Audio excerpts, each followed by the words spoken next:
up with this object? We needed something that was fairly easy, something that was simple, just to introduce you to it. Now, a resource for Collage projects is Emily Taylor, and she's an excellent resource. She has some beautiful work. So another source would be coloring books. Now, not so much the new ones, but if you happen to have an older coloring book that just had nice recognizable shapes on them, that would be a thought. But I wanted something in color because we are going to be working with color. So I went to the internet, and specifically I went to clip art.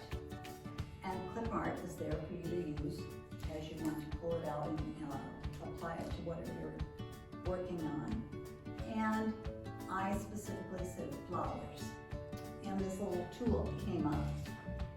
So I printed it out, and there was no copyright on it, so I felt that I had the right to share it with all of you, and printed it out, and here it is. Well, I can see, and if you look at yours, you can see the shading, you can see the highlights, but sometimes it's even easier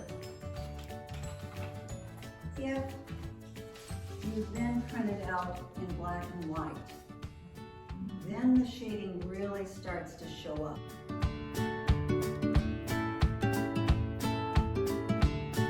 Really are able to define it a little more easily. So once I got it in black and white, and you may not be able to see this, but I penciled in different values. And I saw in my color about 3 different shades or values of green, and about 3 different values or shades of the color.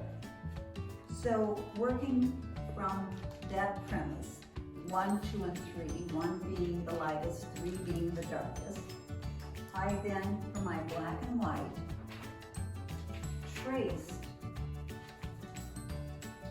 from this, I traced something without black, white, or color, and added my numeric values to the different areas.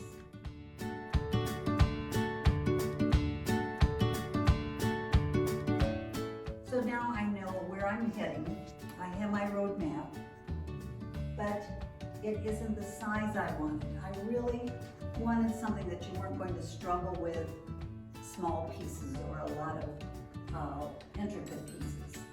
So I enlarged it, and to enlarge it,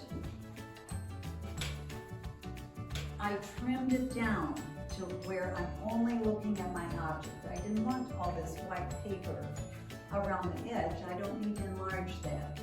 I only wanted to enlarge my item. So I trimmed it close and cut it into quarters. Like so. And each quarter, some of which only have a tip of a leaf on it, each quarter I started enlarging. And I enlarged it to get to the size I felt would be best for this class. And that then is taped together, and this is what we have. I then looked to my foundation fabric, and we're using white 100% cotton tonight. It's important that the fabric be translucent because I need to trace, I need to be able to see things through it. So a good quality of white is a good bet. Any color would do as long as you can see through it, because it's going to be a challenge to trace through some darker colors. You can use a light board to trace it, or take your object to a window, lay your foundation over it, take that and trace it. And then we just come to our easel, and our easel happens to, our canvas board happens to be a piece of foam board covered in flannel or felt.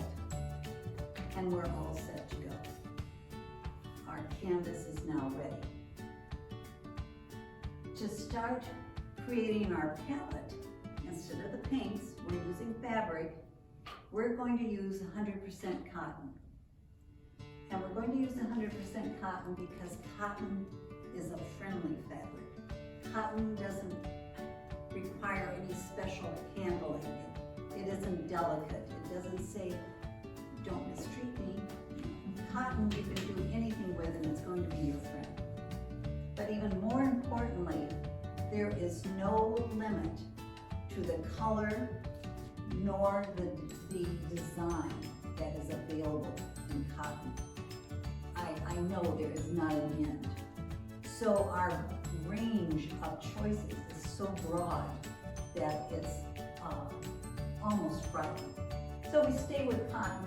That's not to say as you progress, you wouldn't want to have an overlay of maybe a netting or something if you're really getting into a true fabric collage. But we're going to work with cottons until we're really feeling good about the whole process. So what kind of cottons do I want? What colors do I want? I want prints. I want batiks. I want grunges. I do not want solids. I don't want a solid because a solid does not move into any other color. It says, I am yellow, and it will stand out on your collage. You want something that is going to be friendly with all of the pieces around it. So we will stay away from solids. We're going to stay away from stripes. Stripes, again, draw your eye to that line that's going through whatever the fabric is. And plaids, you will stay away from plaids. So again, it's prints, grunges, and batiks that we're looking for.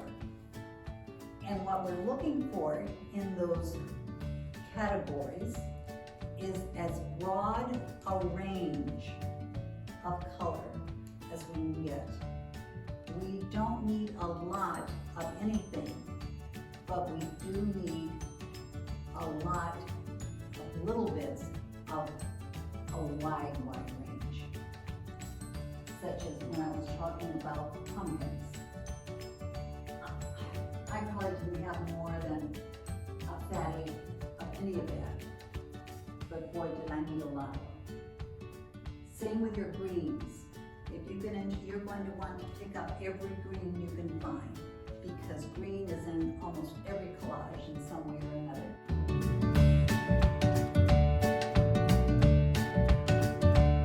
And you need a lot of green. We have our fabric, and how am I going to get it to stay on my canvas? There are two ways.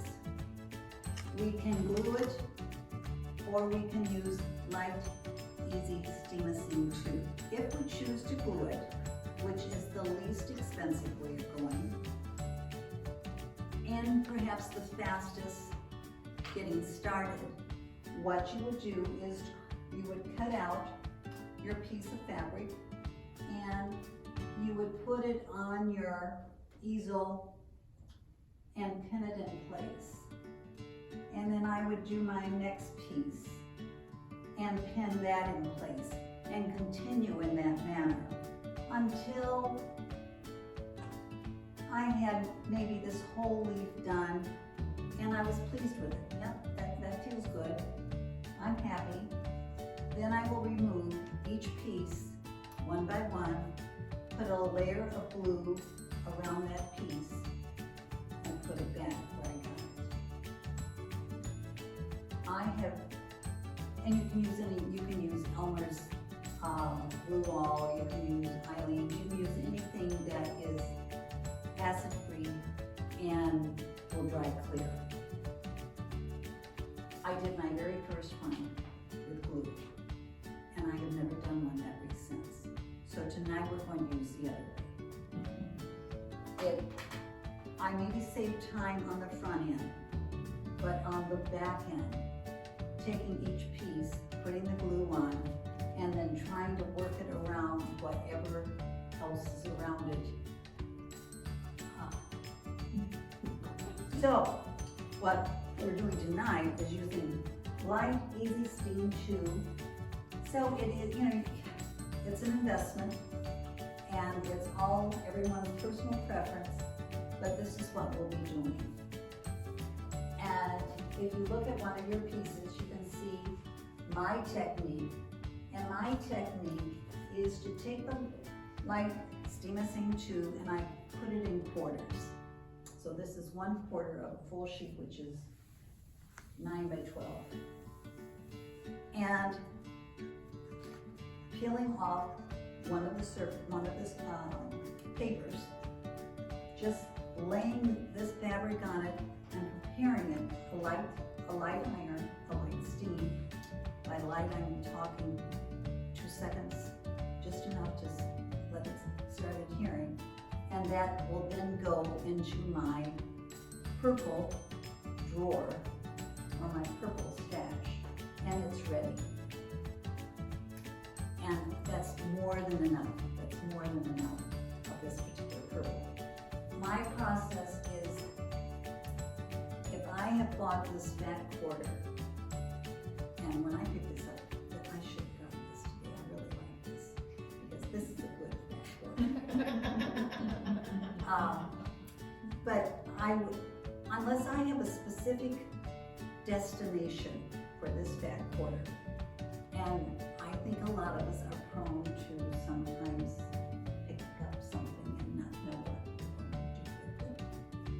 I will take this home, and before I store this with my other fat quarters, I will open it up and take one of my pieces of easy steam and immediately cut out this much of it, and it goes in my stash.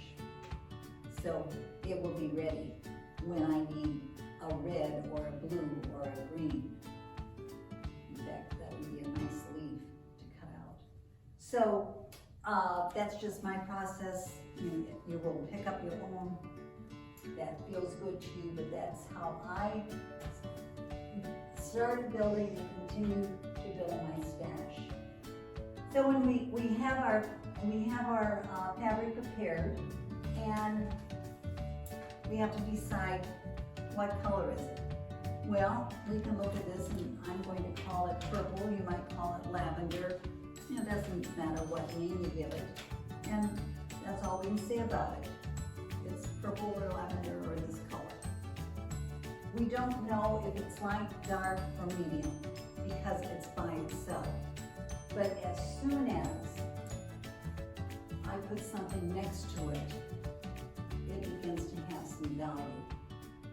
So now we can say, this is light and this is dark.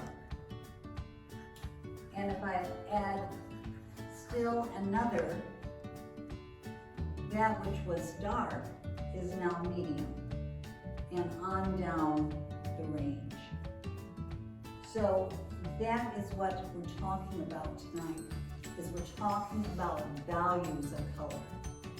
We're not talking about pink versus red, red versus green. We are talking about each color of the color wheel and what is the range of colors that we have at our disposal within that wheel, that portion of the wheel. So take your greens out, all of your greens, and you should have some nice neat squares of green and some tacky little odd shapes of green. So take them all out, and we're just going to take just a minute or two to have a little exercise where you put them in value, arrange them in value. And this is sometimes subjective. You might see a color medium that I would say is light, but as long as you have defined them and you feel that's the way it is, that's all that's necessary. So take all of your greens and put them in value.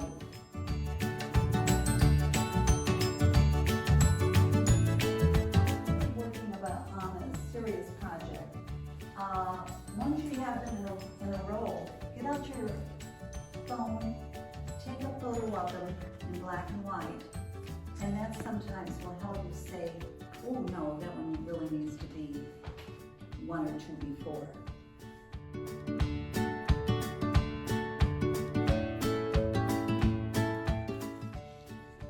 So did you have a problem with any of them?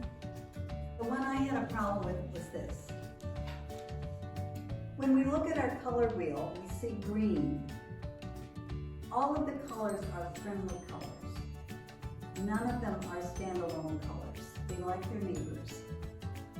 And the reason I threw that one in is to give you an experience, or give you the experience of right next door to green is what the color wheel calls blue-green, or we might call it, pardon me, teal or turquoise.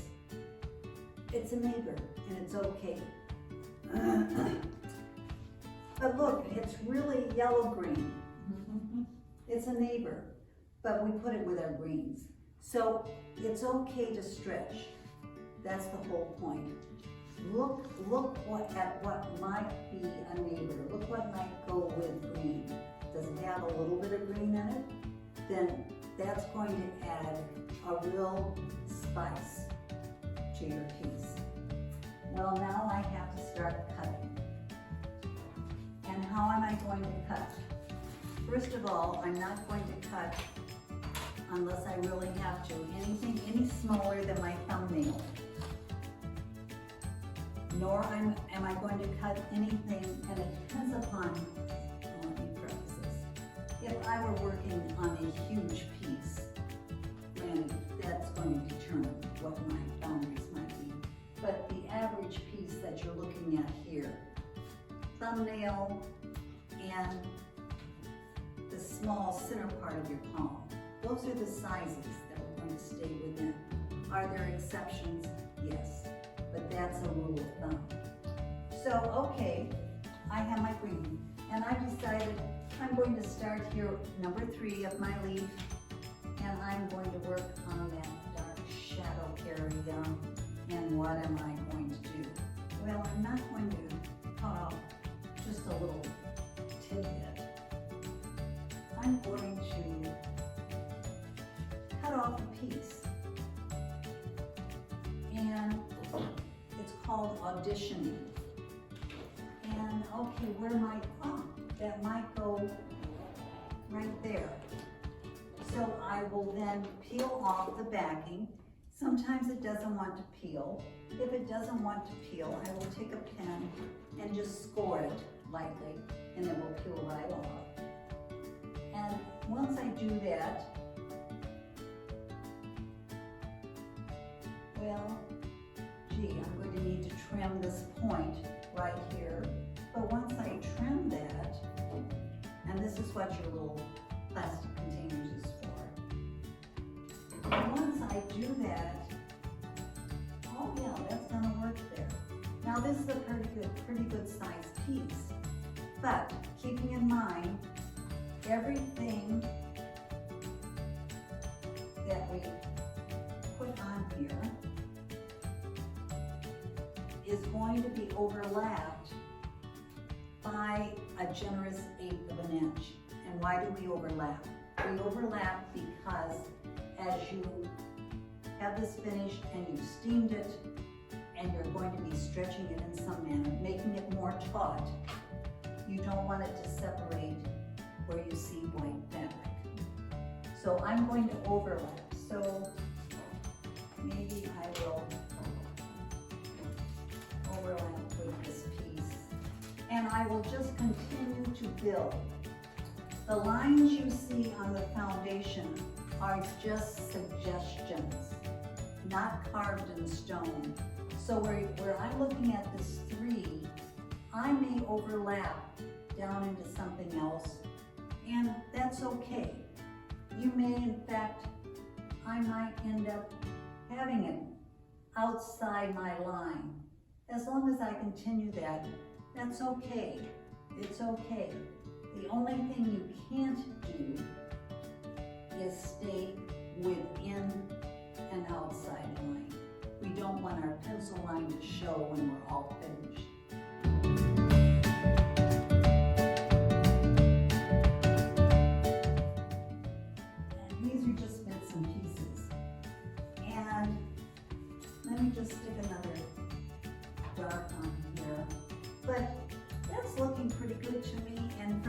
here, it looks really good. All of that to say, don't stay right here with it. Get up and walk back. That's why we are looking at it. That's why our easel is an upright easel.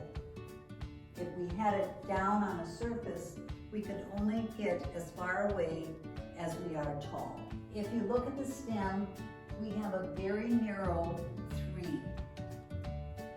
We don't want to worry with, I want to cut this specifically, cutting something this narrow in there. No, first of all, right next door is a 2. Lay your 2 in, and then you can put your 3 over that. You have your overlap, and you're not worrying with a teeny tiny linear piece. One other thing you want to do, bring that stem up into the flower because we want to overlap. And we're going to be covering that up.